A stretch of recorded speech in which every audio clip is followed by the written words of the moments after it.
In this video, I'm going to be providing a stimulus package update. We'll discuss where we are in the process of stimulus negotiation and the possibility of getting a second stimulus check, so stay tuned for this valuable information. Alright, so Treasury Secretary Steven Mnuchin, who's negotiating on behalf of the White House and President Donald Trump, has offered a $1.6 trillion stimulus package with some offsets which could lower the overall cost of the package. Now, Mnuchin said that the Trump administration would not accept Democrats' proposal for a $2.2 trillion stimulus package and indicated that he wanted a deal that was closer to like $1.5 to $1.6 trillion. Now, House Speaker Nancy Pelosi blasted the White House $1.6 trillion plan on Thursday, saying that it wasn't even half a loaf.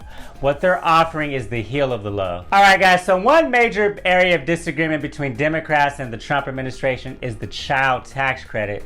So this tax credit reduces the taxes owed by families with kids 17 and under. So House Democrats are seeking to give people with children the option of receiving a monthly federal payment regardless of their income. Pelosi states the White House excluded all funding for this credit, which 40 million families claim every single year. So Democrats rolled out and passed yesterday in the House a $2.2 trillion spending plan that includes $600 weekly federal unemployment benefits, another round of $1,200 direct payments to the people or stimulus check, as well as aids to state and small businesses. Now, Nancy Pelosi stated, and I quote, "We're hopeful that we can reach an agreement because the needs of the American people are great, but there has to be a recognition that it takes money to do that." Comment below, Joe, do you think that Nancy Pelosi should agree to a stimulus bill under $2 trillion, or she should stick to her bottom line? Again, guys, we're arguing over the final price tag of a stimulus package. Pelosi and the Democrats feel a larger package is needed to be effective, and Republicans feel that it's too much and is not needed. Now, White House Chief of Staff Mark Meadows has drawn a line in the sand and warns that President Trump will not approve any legislation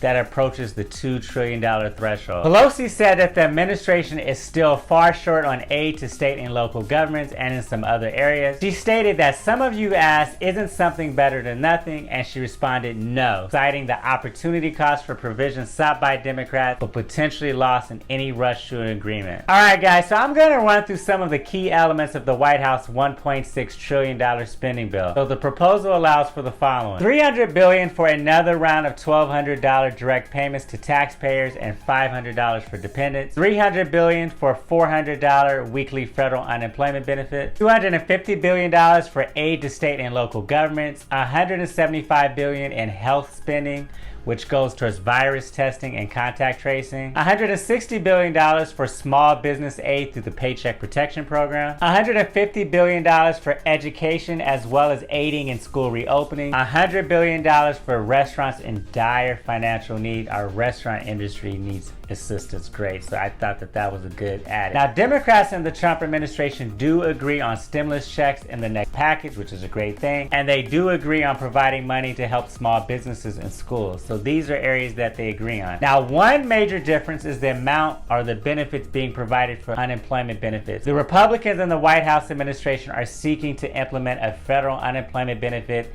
that is $200 per week less than what Democrats want. So again, Democrats want to see $600 per week, and Republicans are pushing for $400 per week.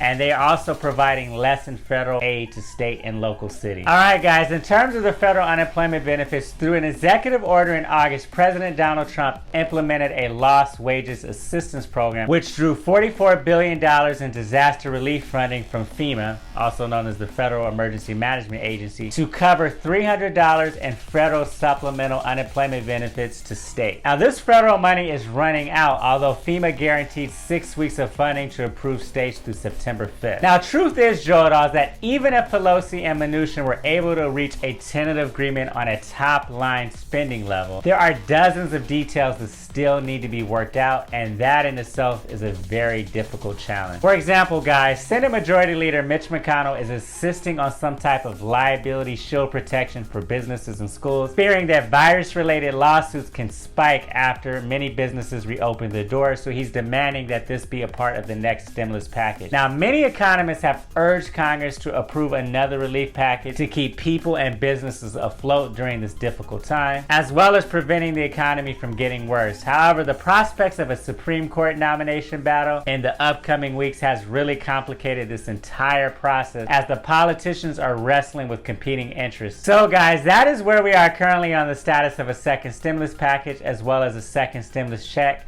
If you found value in this video, please be sure to hit that like button and share it on social media.